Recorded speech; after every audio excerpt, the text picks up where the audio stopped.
இன்றைக்கி மரவள்ளி கிழங்கு புட்டு தான் செய்ய போகிறேன். சுவையான மரவள்ளி கிழங்கு புட்டு. இந்த மாதிரி புட்டு செஞ்சால் சாப்பிட்லாம், ரொம்ப நல்லாயிருக்கும், டேஸ்ட்டாகவும் இருக்கும். காலையில் டிஃபனாகவும் செஞ்சுக்கலாம், நைட்டுக்கு டிஃபனாகவும் செய்யலாம், ரொம்ப நல்லாயிருக்கும். ஸ்நாக்ஸாகவும் செய்யலாம், ரொம்ப ஆரோக்கியமானது.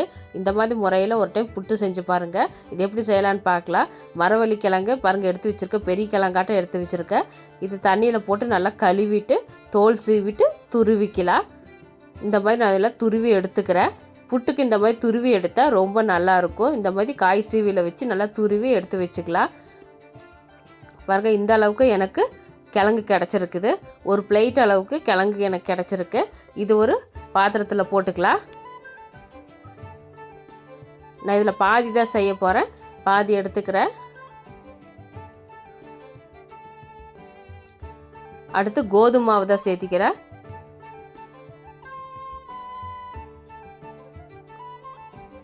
ஒரு கப்பு கோதுமை மாவு சேர்த்திட்டு நல்லா கலந்து விட்டுக்கிறேன். தேவையான அளவுக்கு உப்பு போட்டுக்கலாம்.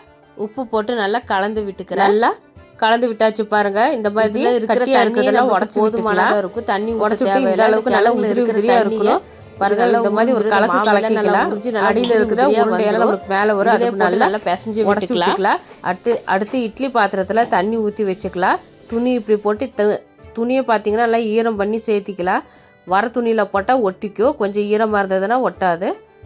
ரொம்ப ஒட்டாமல் கொஞ்சம் நல்லா வரும். இந்த அளவுக்கு நம்ம இட்லி தண்ணி சூடானதும் மூடி வச்சு துணி போட்டு இந்த அளவுக்கு நம்ம பிணைஞ்சு வச்சுருக்க மாவு போட்டுக்கலாம். நான் 2 அடைசலாக சேர்த்திக்கிறேன். 2 அடைசலாக சேர்த்தி எல்லா பக்கமும் நல்லா பரவுற மாதிரி நல்லா கையிலே பரப்பி விட்டுக்கலாம். பரப்பி விட்டு ஒரு 10 நிமிஷம் வேக வச்சா போதும், நம்மளுக்கு ரெடி ஆயிரும். மரவள்ளி கிழங்கு புட்டு ரெடி ஆயிரும். 10 நிமிஷம் வேகட்டும், சீக்கிரமாக ரெடி ஆயிரும். பாருங்கள், கிழங்கு நல்லா வெந்து வந்துருச்சு. பாருங்கள் எந்த அளவுக்கு நல்லா வெந்து வந்திருக்கு பாருங்கள். உதிரி உதிரியாக எந்த அளவுக்கு நம்மளுக்கு புட்டு மரவள்ளி கிழங்கு புட்டு கிடச்சிருக்குது பாருங்கள். இது ஒரு பாத்திரத்தில் மாற்றிடலாம். ஒரு பாத்திரத்துக்கு மாற்றியாச்சு. 2 அடைசல் போட்டிருந்தேன். 2 அடைசலும் நல்லா பூ மாதிரி நல்லா வெந்து வந்துருச்சு. இது இப்படியே சாப்பிட்டா கூட ரொம்ப டேஸ்ட்டாக இருக்கும், ரொம்ப நல்லா இருந்தது. சூடாக சாப்பிட்ணும், சூடாக சாப்பிட்டா இன்னும் டேஸ்ட் ரொம்ப நல்லாயிருக்கும். இந்த அளவுக்கு கலக்கி விட்டாச்சு. அடுத்து தாளிப்பு போட்டுக்கலாம். எண்ணெய் ஒரு 3 ஸ்பூனாட்டம் எண்ணெய் ஊற்றிக்கிறேன்.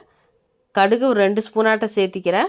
பெரிய வெங்காயம் 1 வெங்காயம் கட் பண்ணி வச்சுருக்கேன். அந்த வெங்காயத்தை பொடியாக கட் பண்ணி சேர்த்தி கருவேப்பிலை தழை சேர்த்திக்கிட்டு வரமிளகா சேர்த்திக்கிறேன். உங்களுக்கு தேவைன்னா கடலைப்பருப்பெல்லாம் சேர்த்திக்கலாம். நான் இப்போ ஒரு பச்சை மிளகா கட் பண்ணி சேர்த்திக்கிறேன். வணங்கினதுமே அடுப்பு ஆஃப் பண்ணிடலாம். தேங்காய் துருவல் தான் சேர்த்திக்கிறேன். கொஞ்சம் கொஞ்சமாக போட்டு கிளறிக்கலாம். தேங்காய் பூ போட்டு நல்லா கிளறி விட்டுக்கலாம். எல்லா பக்கமும் நல்லா தேங்காய் மிக்ஸ் ஆகிற போது நல்லா கலந்து விட்டுக்கலாம். அடுத்து நம்ம தாளிப்பு வச்சுருக்கோம், அந்த தாளிப்பையும் சேர்த்திக்கலாம். தாளிப்பையும் போட்டு நல்லா கலந்து விட்டுக்கலாம். நல்லா கலந்து விட்டுக்கிறேன். அதையும் கலந்து விட்டுட்டு